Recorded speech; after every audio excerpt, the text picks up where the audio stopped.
ಬನ್ನಿ ತೋರ್ಸೋಣ. 2 track and 2.5 track and 3 track ಅಂತ correct ಆಗಿ ಇದು 45 ಡಿಗ್ರಿಲಿ ನಮ್ಗೆ ಇದು ಕಟ್ ಆಗಿದೆ.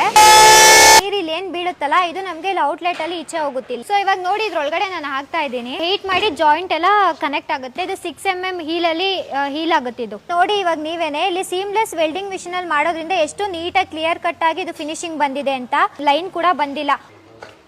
ಸೊ ಇಲ್ಲಿ ಆಡ್ ಆಗ್ತಿದೆ. ಒಂದ್ಸತಿ ಇದು ಆಡ್ ಆದ್ಮೇಲೆ ಮತ್ತೆ ಇದನ್ನ ಓಪನ್ ಮಾಡೋದಕ್ಕಾಗಲ್ಲ, ಒಂದ್ಸತಿ ಫಿನಿಶಿಂಗ್ ಆದ್ಮೇಲೆ. ಇದು ಮಸ್ಕಿಟೋ ಮೆಶ್ ಬರುತ್ತೆ. ಮಸ್ಕಿಟೋ ಮೆಶ್ ಮತ್ತೆ ಶಟರ್ ಎಲ್ಲ ಡಿಫಾಲ್ಟ್ ಅಲ್ಲಿ ನಮ್ಗೆ UPVC ವಿಂಡೋಸ್ ಅಲ್ಲಿ ಬಂದಿರುತ್ತೆ. ವುಡನ್ ಅಲ್ಲಿ ಆತರ ನಮ್ಗೆ ಆಪ್ಷನ್ಸ್ ಇರಲ್ಲ. ಎಷ್ಟು ಕ್ಲಿಯರ್ ಆಗಿ ಇದು ಫಿಟ್ ಆಗಿದೆ. ಸೊ ನೋಡಿ ಇದು ಎಷ್ಟು ಈಸಿಯಾಗಿ ಮೂವಬಲ್ ಆಗ್ತಾ ಇದೆ. ಲಾಕ್ ಕೂಡ ಇಲ್ಲಿ ಅಟ್ಯಾಚ್ಡ್ ಬಂದಿದೆ. ನಮಗೆ ಎಲ್ಲಾ ತರದ ಗ್ಲಾಸಸ್ ನಮ್ಮಲ್ಲಿ ಸಿಗುತ್ತೆ. ಗೋಲ್ಡನ್ ಹುಕ್ ಅಲ್ಲಿ ಬರುತ್ತೆ, ವಾಲ್ನೆಟ್ ಅಲ್ಲಿ ಬರುತ್ತೆ, ಬ್ಲಾಕ್ ಕಲರ್ ಬರುತ್ತೆ, ಓಪನಬಲ್ ವಿಂಡೋ ಬರುತ್ತೆ, ಅಡ್ಜಸ್ಟಬಲ್ ಕೂಡ ಡಿಸ್ಪ್ಯಾಚ್ ಗೆ ರೆಡಿ ಆಗಿರೋ ವಿಂಡೋಸ್. ವುಡನ್ ವಿಂಡೋಸ್ ಗೆ ಪೇಂಟ್ ಮಾಡಬೇಕಾಗಿರುತ್ತೆ. UPVC ವಿಂಡೋಸ್ ಅಂತ ಬಂದಾಗ ನಾವು ಆತರ ಪೇಂಟ್ ಮಾಡೋ ಅವಶ್ಯಕತೆ ಇರಲ್ಲ. ಮತ್ತೆ ಮಳೆ ಗಾಳಿ ತರದಕ್ಕೆಲ್ಲ ಏನು ಆಗೋದಿಲ್ಲ. ಮನಿ ಕೂಡ ಸೇವ್ ಮಾಡಬಹುದು. ಲುಕ್ ಕೂಡ ಚೆನ್ನಾಗಿ ಬರುತ್ತೆ. ಆಲ್ ಓವರ್ ಕರ್ನಾಟಕ ಸರ್ವಿಸ್ ಇದೆ.